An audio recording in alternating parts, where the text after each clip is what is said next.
Hello friends, मैं नीता भास्कर आप सभी लोगों का अपने यूट्यूब चैनल पर स्वागत करती हूँ। फ्रेंड्स, मैं हिस्ट्री और पॉलिटी दोनों की वीडियो लगातार डाल रही हूँ और आशा करती हूँ कि आप लोगों को वीडियो पसंद आता होगा। और फ्रेंड्स, वीडियो पसंद आए तो उसे लाइक करें, कमेंट करें, शेयर करें और सब्सक्राइब जरूर करें। और जो भी मैं क्वेश्चन बना रही हूँ वेरी इंपॉर्टेंट क्वेश्चन है और बहुत अच्छे क्वेश्चन है, आपके किसी भी एग्जाम में बहुत हेल्पफुल होंगे क्वेश्चन। तो फ्रेंड्स, मैंने हिस्ट्री के आज मैंने मध्यकालीन भारतीय इतिहास शुरू किया था अभी। और प्राचीन काल के जो भी महत्वपूर्ण क्वेश्चन थे वो मैंने कंप्लीट करा दिया था। बाकी मैं बाद में प्रैक्टिस सेट और कराऊंगी आप लोगों को। और पहले आप लेकिन पूरे अच्छी तरीके से क्वेश्चन सारे कंप्लीट करा दूं, फिर उसके बाद मैं आप लोगों को प्रैक्टिस सेट शुरू कराऊंगी डेली। तो फ्रेंड्स, मैंने पिछली वीडियो जो है आप डाली है, अपलोड की है, वो वीडियो देखने के लिए आप वीडियो की प्लेलिस्ट में जाके पुरानी वीडियो पहले देख लीजिए, जिससे कि प्राचीन भारत के जो भी क्वेश्चन है वो आपको क्लियर हो जाए। और ये दिल्ली सल्तनत आज शुरू किया है, गुलाम वंश। तो इसमें देखते हैं, फर्स्ट क्वेश्चन है हमारा, गुलाम वंश का प्रथम शासक कौन था? तो गुलाम वंश का प्रथम शासन कौन था? इल्तुतमिश, कुतुबुद्दीन ऐबक, रजिया, बलबन। तो हमारा राइट आंसर है फ्रेंड्स कुतुबुद्दीन ऐबक। जो प्रथम शासक था गुलाम वंश का वो था कुतुबुद्दीन ऐबक। सेकेंड क्वेश्चन, है दिल्ली सल्तनत का कौन सा सुल्तान लाख बख्श के नाम से जाना जाता है? इल्तुतमिश, बलबन, मोहम्मद बिन तुगलक, कुतुबुद्दीन ऐबक। तो हमारा राइट आंसर है फ्रेंड्स डी ऑप्शन। हमारा राइट आंसर है डी, ऐबक जो था वो लाख बख्श के नाम से जाना जाता था। कुतुबुद्दीन ऐबक जो था इतना अधिक दान करता था तो उसे लाख बख्श कहा जाता था, यानी लाखों को देने वाला इसका मतलब है। उसे इस नाम से पुकारा गया। फरिश्ता ने लिखा कि यदि किसी व्यक्ति की दानशीलता की प्रशंसा करते थे तो उसे अपने युग का यह ऐबक पुकारते थे। ऐबक को साहित्य से भी अनुराग था, स्थापत्य कला में भी रुचि थी उसकी। और उसने अजमेर में 2.5 दिन का झोपड़ा या 2.5 दिन का झोपड़ा भी लिखा रहता है नामक मस्जिद का निर्माण कराया था। और दिल्ली में स्थित कुतुब मीनार का उसने शुरू करवाया था, जिसे कि इल्तुतमिश ने पूरा करवाया। ठीक। थर्ड क्वेश्चन है फ्रेंड्स हमारा, निम्नलिखित में से किसने प्रसिद्ध कुतुब मीनार के निर्माण में योगदान नहीं दिया है? क्या है यहाँ पे पूछा है, योगदान यानी नहीं दिया है। तो कुतुबुद्दीन ऐबक, इल्तुतमिश, गयासुद्दीन तुगलक, फिरोज शाह तुगलक। राइट आंसर हमारा है सी, ये इसने योगदान नहीं दिया था, क्योंकि आप जानते हैं कि कुतुबुद्दीन ने शुरू कराया, फिर इल्तुतमिश ने उसे पूरा करवाया था। उसके बाद फिरोज शाह तुगलक के शासनकाल में इसकी जो चौथी मंजिल थी उसे काफी क्षति हो गई थी, और उस क्षति को पूरा करने के लिए इसने फिरोज शाह तुगलक ने चौथी और पांचवी 2 मंजिलों का निर्माण करवाया था, फिरोज शाह तुगलक ने। ठीक। फोर्थ क्वेश्चन है हमारा, कुतुबुद्दीन ऐबक की राजधानी थी लाहौर, दिल्ली, अजमेर, लखनऊ थी। तो कुतुबुद्दीन के ऐबक की राजधानी क्या थी? लाहौर। ठीक। फिफ्थ क्वेश्चन है हमारा फ्रेंड्स, सुल्तान कुतुबुद्दीन ऐबक की मृत्यु कैसे हुई थी? उनके एक महत्वाकांक्षी कांक्षी कुलीन व्यक्ति ने कपट से छुरा भोंककर उनकी हत्या कर दी। या पंजाब पर अधिकार जमाने के लिए गजनी के शासक ताजुद्दीन या एलदौज के साथ युद्ध में उसकी मृत्यु हुई। तीसरा सी है, बुंदेलखंड के किले कालिंजर को घेरा डालते समय उन्हें चोट लगी, उनकी मृत्यु हुई। या डी, चौगान की क्रीड़ा खेलने के दौरान आंसू से गिरने के पश्चात उनकी मृत्यु हुई। तो राइट आंसर हमारा डी, चौगान की क्रीड़ा खेलते समय, जो पोलो एक होता था खेल, उस पे घोड़े पे चढ़ के खेलते थे पोलो, उसी को चौगान भी कहा जाता है, पोलो भी कहा जाता है। और उसी के दौरान इसकी मृत्यु हुई थी कुतुबुद्दीन ऐबक की। और एक चीज और जान लीजिए कि जो ये पोलो या चौगान का खेल था इसकी शुरुआत भारत में ही हुई थी। ठीक, ये कहीं बाहर से नहीं आया था, इसकी शुरुआत भारत में ही हुई थी। सिक्स क्वेश्चन है फ्रेंड्स, निम्नलिखित में से किसने दिल्ली को सल्तनत की राजधानी के रूप में स्थापित किया था? तो सल्तनत की राजधानी के रूप में किसने स्थापित किया था? कुतुबुद्दीन ऐबक, इल्तुतमिश, रजिया, मुइजुद्दीन गोरी। तो सिक्स क्वेश्चन का राइट आंसर है फ्रेंड्स बी, इल्तुतमिश। राजधानी दिल्ली को इसने बनाया था, दिल्ली सल्तनत की राजधानी इल्तुतमिश ने। ठीक है। सेवंथ क्वेश्चन हमारा, दिल्ली का प्रथम सुल्तान कौन था जिसने नियमित सिक्के जारी किए तथा दिल्ली को अपने साम्राज्य की राजधानी घोषित किया? Right answer Iltutmish. ठीक, इसने सिक्के जारी किए थे और इसके सिक्के में चांदी का टका था और तांबे का जो है जीतल होता था। ये भी पूछ लेता है कि चांदी का टका किस धातु का था और जीतल किस धातु का था। तो चांदी का जो टका था वो था चांदी का था टका, और जीतल जो था वो तांबे का होता था। ठीक है, और इल्तुतमिश ने ही शुरू करवाया था इसे, और इसने सिक्कों पर टकसाल लिखने की भी परंपरा शुरू की थी। ठीक है, इल्तुतमिश ने सिक्कों पर टकसाल लिखने की भी परंपरा शुरू की थी। ठीक है, दिल्ली का प्रथम मुस्लिम शासक कौन था? 8 क्वेश्चन हमारा। तो प्रथम मुस्लिम शासक कौन था दिल्ली का? जैसा कि दिल्ली का प्रथम मुस्लिम शासक इल्तुतमिश था। ठीक है, थोड़ा सा डिटेल देख लेते हैं। वस्तुतः दिल्ली का पहला सुल्तान इल्तुतमिश था। उसने सुल्तान के पद की स्वीकृति गोर के किसी शासक से नहीं अपितु खलीफा से प्राप्त की थी। किससे प्राप्त की थी वो? खलीफा से प्राप्त की थी। वह कानूनी तरीके से दिल्ली का प्रथम स्वतंत्र सुल्तान था। ठीक है, वह स्वतंत्र सुल्तान था पहला, क्योंकि कुतुबुद्दीन ऐबक था वो स्वतंत्र नहीं था, ये स्वतंत्र सुल्तान था। व्यवहारिक दृष्टि से उसने दिल्ली की गद्दी के दावेदार ताजुद्दीन एल्दौज और नसीरुद्दीन कुबाचा को समाप्त किया था। ठीक, भारत में तुर्की राज्य को संगठित किया, मंगोल आक्रमण से बचाया, राजपूतों की शक्ति को तोड़ने का प्रयत्न किया, सुल्तान के पद को वंशानुगत बनाया, और तुर्की राज्य की राजधानी के रूप में दिल्ली को तुर्की राज्य की राजधानी के रूप में वैभवपूर्ण बनाया। ठीक है, और अपने नाम के सिक्के चलाए, जो टका और जीतल।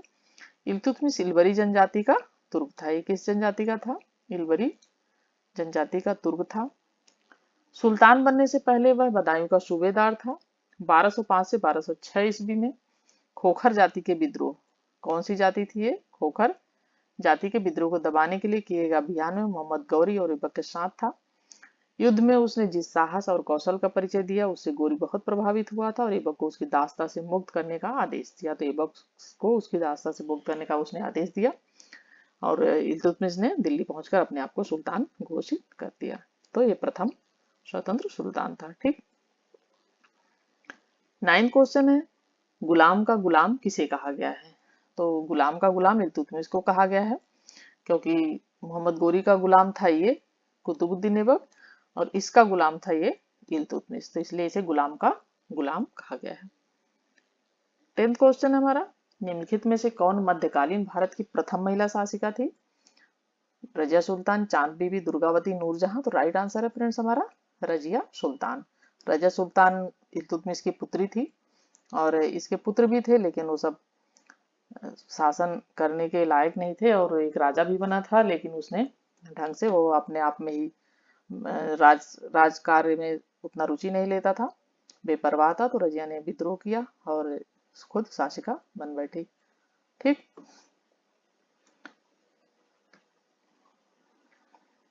11th क्वेश्चन है, मंगोल आक्रमणकारी चंगेज खां भारत की उत्तर पश्चिम सीमा पर निम्न में से किसके काल में आया था? अलाउद्दीन खिलजी, इल्तुतमिश, बलबन, ऐबक। तो राइट आंसर है बी, इल्तुतमिश।